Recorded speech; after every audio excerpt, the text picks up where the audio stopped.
우리 오늘 함께 나눌 말씀은 요한복음 1장 1절에서 5절 그리고 14절 말씀입니다. 요한복음 1장 1절에서 5절 그리고 14절 말씀을 함께 나눌 텐데요. 저와 함께 교독하고 마지막 14절은 합독하도록 하겠습니다. 하나님의 말씀입니다.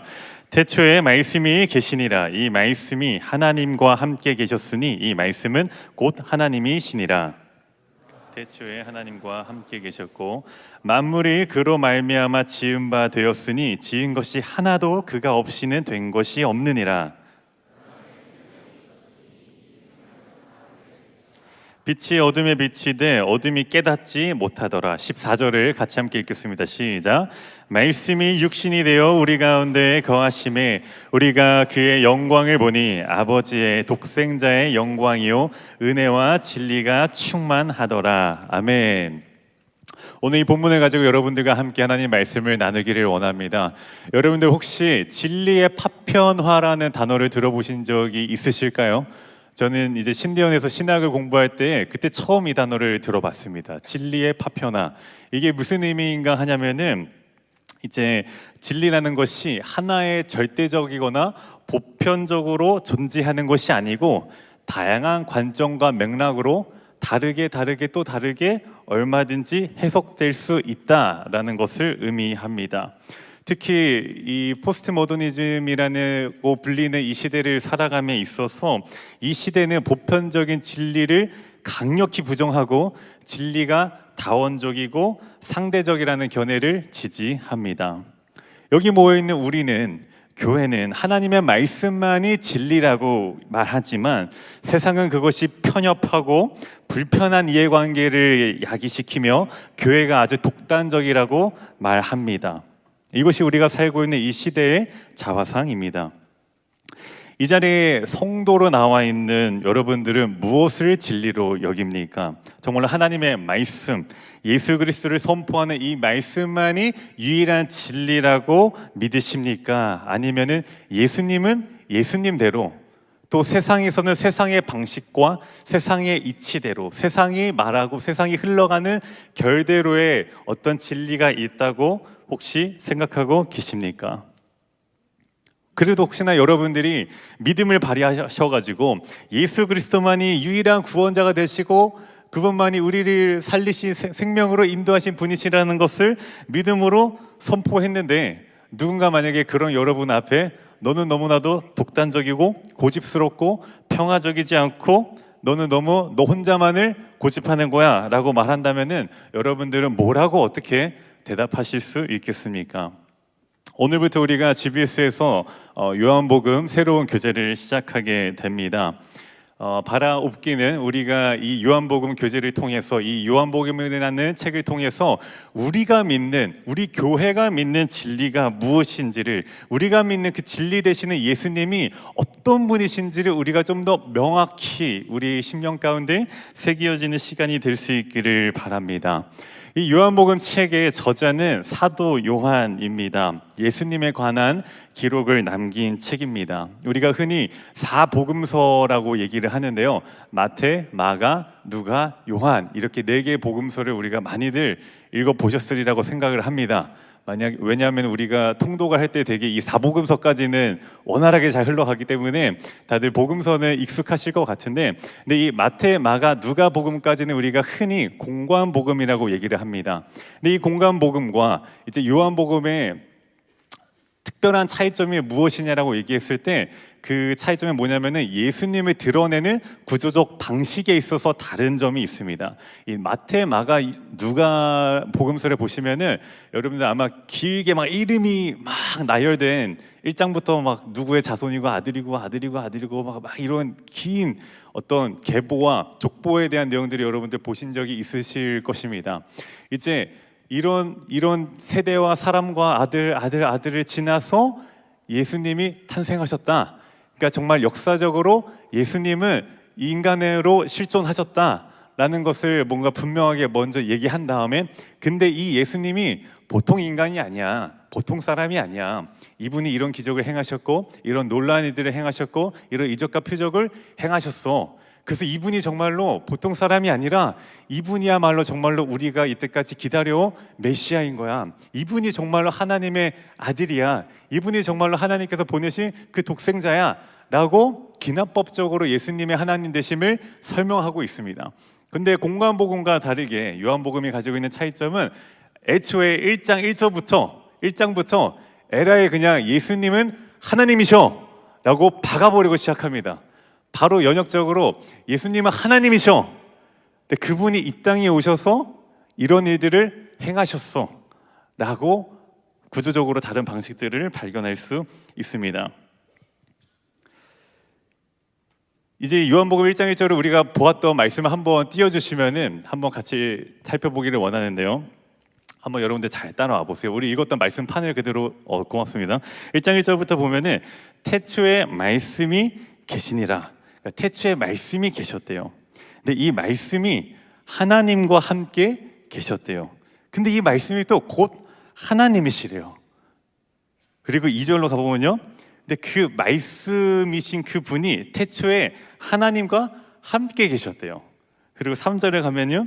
그 말씀이신 그분이 만물을 창조하신 거예요. 그래서 만물이 그로 말미암아 지은 바 되었으니 지은 것이 하나도 그가 없이는 된 것이 없느니라.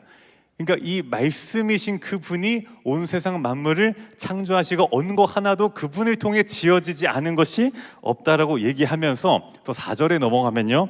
근데 그 안에 생명이 있었으니 생명이 있었어. 지금도 굉장히 머리가 복잡한데 생명이 있어서 근데 또 그게 어떤 생명이냐? 근데 이 생명은 사람들의 빛이라고 말합니다. 여기까지 오면 이제 다들 포기하는 심정이 들 수도 있는데 근데 더 나아갑니다. 사람들의 빛인데 그게 어떤 빛이냐? 5절에 또 나옵니다. 빛이 어둠에 비치는데 어둠이 깨닫지를 못해 라고 1절에서 5절부터 요한은 예수님에 대한 내용을 이렇게 기록하고 있습니다. 그러면서 그 말씀이신 분이 누구신지를 14절에 가면은 좀 더 명확하게 설명하고 있는데요. 말씀이 육신이 되어 우리 가운데 거하심에 우리가 그의 영광을 보니 아버지의 독생자의 영광이요 은혜와 진리가 충만하더라. 그러니까 태초에 하나님과 함께 계셨고 그리고 그 곧 하나님이신 그 말씀이 육신, 그러니까 인간의 몸을 입고 우리 가운데 거하셔서 우리 가운데 함께 하셔서 그의 영광을 보게 하셨다. 근데 그 영광이 무엇이냐? 아버지의 독생자의 영광이요. 그러니까 하나님의 아들의 영광이요. 근데 어떤 영광? 은혜와 진리가 충만한 하나님의 아들의 영광을 보여주셨다라고 얘기하고 있습니다. 오늘 우리가 읽은 이 본문은 우리가 너무 짧은 시간 안에 지나가고 있지만서도 굉장히 신비롭고 경이로운 말씀입니다. 혹시 오늘 이 말씀을 처음 보신 분이 계시다면은 도대체 저게 무슨 소리야? 라는 생각이 드실지도 모르겠어요.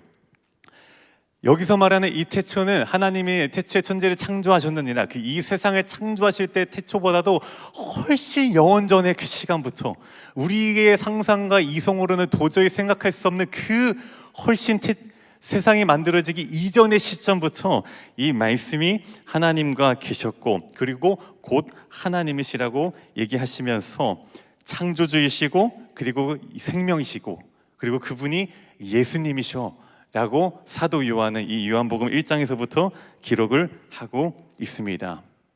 여러분, 우리가 지난 교재 사도행전을 통해서 특별히 지난주 설교를 통해서 우리가 그리스도인이 어떤 의미인지를 깨닫게 되었죠. 그리스도인, 예수님을 따르는 사람들에 대해서 우리가 알았습니다. 여러분, 우리가 따르는 그 예수님이 어떤 예수님이냐면은 방금 우리가 살펴본 것처럼 창조주이시고 하나님이시고 생명이시고 이미 태초 전부터 존재하신 그 예수님을 우리가 믿고 따르는 것입니다. 그런데 우리가 믿는 이 예수님의 하나님 되심, 창조주가 되심, 그리고 우리의 생명의 빛이 되심을 왜 우리가 알아야 할까요? 그 이유에 대해서 요한은 요한복음 20장 31절에 대해서 이 책을 기록한 목적에 대해서 명확히 설명하고 있는데요. 우리 20장 31절을 함께 읽도록 하겠습니다. 시작. 오직 이것을 기록함은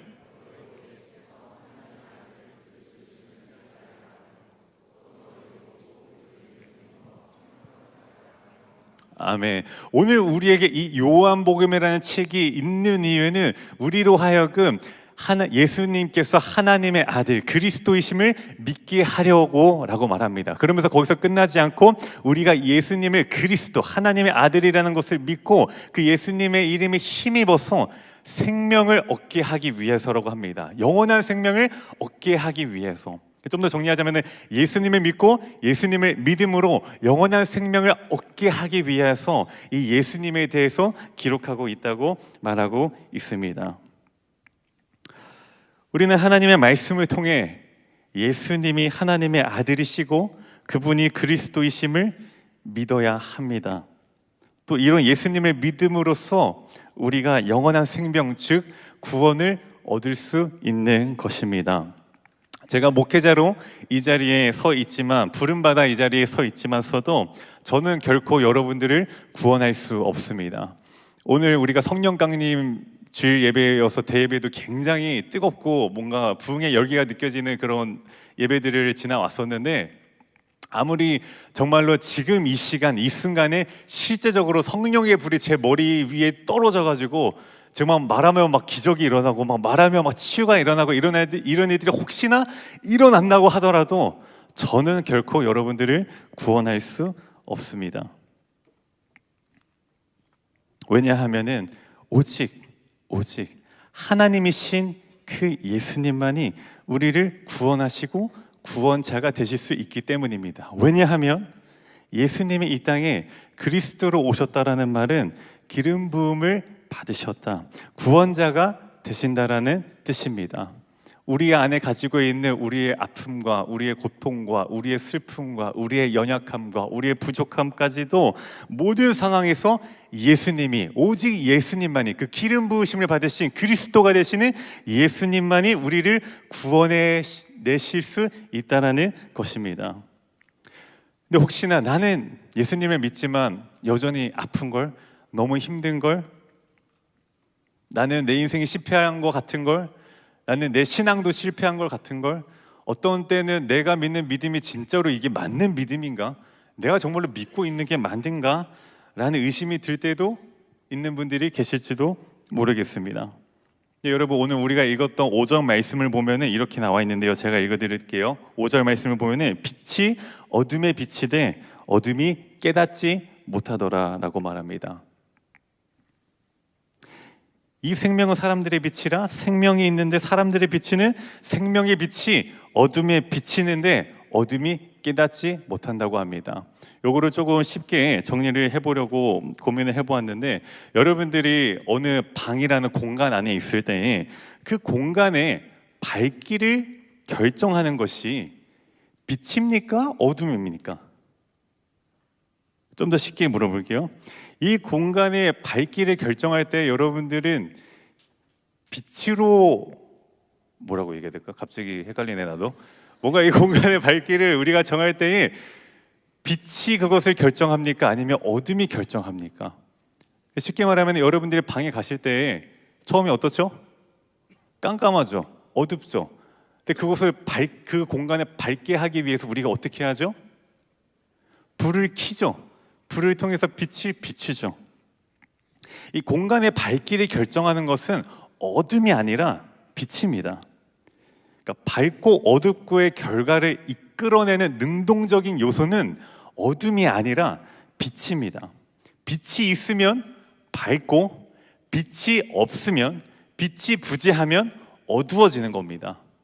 그러니까 어두워지는 게 있어서 어두워지고 어두워지는 게 없어지면은 빛이 밝아지는 것이 아니라 빛이 있으면 밝아지고 빛이 없으면 어두워지는 것이 우리가 보편적으로, 우리가 상식적으로 이해할 수 있는 지식입니다. 인간이 하나님을 반역한 이후에 하나님과의 관계가 단절되고, 그리고 우리를 향해 비추시던 그 하나님의 빛이 부재하였습니다.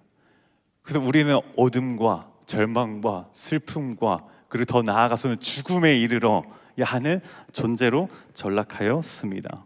그런데 이 문제를 해결하기 위해서, 이 문제로부터 우리를 구원하시기 위해서 말씀이신 그 예수님께서 태초전부터 존재하시고 하나님과 함께 계셨고 하나님이시고 생명이시고 그 생명의 빛이 되시는 예수님께서 말씀으로 이 땅에 육신을 입고 오셔서 우리 가운데에 그리스도를 통하여서 그 하나님의 아들의 독생자의 영광을 비춰 주신다라는 것입니다. 그 생명의 빛이 우리 안에 비춰질 때 비로소 우리 안에 깜깜하고 어둡고 계속해서 음습하고 어두운 곳으로 우리를 끌고 가는 모든 세력들로부터 우리를 그 모든 세력들을 다 지어가 주시고 그 빛을 비춰주심으로 말미암아 우리 안에 그리스도의 충만한 것과 그리스도의 은혜와 진리와 그 독생자의 영광이 충만한 삶으로 우리를 인도해 주신다라는 것입니다. 바로 그런 은혜를 입은 것이 다른 누구가 아니라 바로 이 자리에 있는 우리라는 것입니다. 여러분들, 우리가 삶을 살다 보면은 막막하고 답답하고 특별히 청년 그리스도인으로 살아갈 때에, 청년 제자로서 살아갈 때에 뭔가 잘하고 싶은데 잘 안 되는 순간들도 느낄 때도 있고, 뭔가 나는 열심히 하는 것 같은데 왜 나는 저 사람들처럼 모르는 것 같지? 이런 답답한 순간들을 맞이하는 때가 있었을지도 모르겠습니다. 나는 정말로 뛰어나고 정말로 탁월한, 이란 표현도 사실 웃기지만 탁월한 그리스도인이 되고 싶은데, 성도가 되고 싶은데 왜 나는 왜 항상 내 앞에 문제에 부딪혔을 때 넘어지고, 왜 나는 이것을 넘어서지 못하고 해결하지 못하고 왜 나는 항상 실패하는 걸까? 라는 두려움과 어려움에 혹시 겪어본 경험이 있으실지도 모르겠습니다. 그런데 우리가 여기서 기억해야 될 것은 자꾸 우리의 실패와 우리의 고통과 고난에 집중하면은 결코 우리는 그 어둠에서 벗어날 수가 없어요. 어둠은 결코 우리를 밝게 만들어줄 수가 없어요. 그러나 말씀이시고 창조주이시고 생명이신 그 예수님께서 우리 가운데에 그 말씀으로 임하여 주실 때에 비로소 그 생명의 빛이 우리를 비춰주시고 우리를 붙잡고 우리를 끊어내리려 하는 모든 세력들을 물리쳐 주시고, 이제 그가 비춰주시는 빛으로 말미암아 우리가 기쁨과 감사와 은혜가 풍성한 삶을 누릴 수 있는 것입니다. 그렇기 때문에 우리가 세상에 나가서 빛의 역할을 감당해야 되는 것입니다. 먼저 비춰주셨고 그래서 우리를 통해서 또 비춰주실 것이기 때문에, 여러분, 우리는 지난주에 우크라이나 후원 약정을 하였고 또 오늘 이렇게 수양에 대한 기대감을 가지고 나아갑니다. 우리가 정말로 성도답게 그리스도인답게 청년 제자답게 살아가려면 우리가 어떻게 해야 될까요? 우리가 무엇을 해야 될까요? 물론 우리의 열심과 노력으로 함께 이 자리를 지키고 하는 것도 너무나도 당연히 해야 되는 것이지만, 더 나아가서는 우리를 비춰주시는 그 예수님 앞으로 계속해서 우리 자신을 끌고 가야 됩니다. 아, 주님 비춰주세요, 저 여기 있습니다가 아니라 우리가 이미 그 은혜를 입어본 사람이라면은 그 은혜를 계속해서 간구하면서 그것을 붙잡고 살아갈 수 있어야 되는 거예요. 우리가 그 빛을 쫓아가지 않으면은 계속해서 세상의 어둠은 우리를 쫓아올 거예요. 나는 빛을 받았다고 생각했는데 어느 순간 어두워진 내 자신을 바라보면서 우리는 또 우울해하고 있을지도 모르겠어요. 여러분들, 지난 한 주 동안 우크라이나를 위해서 얼마큼 기도하셨습니까? 그 리플렛에 여러분들 체크하시면서 기도하셨습니까? 지금 마음에 찔리시는 분들 많이 있을 것 같아요. 그걸 버리신 분들은 진짜 나빠요. 진짜 잘 챙겨봐요. 어디서. 여러분, 우리가 그렇게 열방을 마음에 품고 같이 기도하는 거, 세상이 그렇게 해주지 않습니다. 우리가 은혜를 입었고 은혜를 받아봤기 때문에 그 은혜를 흘려보낼 수 있는 것입니다. 여러분, 이제 55일 뒤에 여름 수양회가 시작된다고 합니다. 우리가 왜 그 자리를 사모해야 될까요? 그 자리만큼은 하나님께서 독생자의 영광의 그 하늘의 빛으로 그곳을 조명할게. 힘든 거 있어? 어려운 거 있어? 그 시간을 사모하면서 와봐. 말씀으로 우리 가운데 임하시는 그 예수님의 능력을 경험하게 해줄게. 하나님 약속해 주시는 시간인 거예요. 오늘부터 등록을 받습니다. 너무나도 먼 이야기라고 다음 주에 해야지, 다다음 주에 해야지 하다 보면은 벌써 6월이 가고 7월이 올 거예요. 우리에게는 나중이 없어요. 왜냐하면 지금도 세상의 어둠은 우리를 쫓아오고 있기 때문에. 여러분들, 우리 예수님의 빛을 쫓아갈 수 있기를 바랍니다. 말씀으로 우리 가운데 임하여 주신 그 하나님의 말씀, 우리 주 예수 그리스도를 붙잡으시기를 간절히 소원합니다.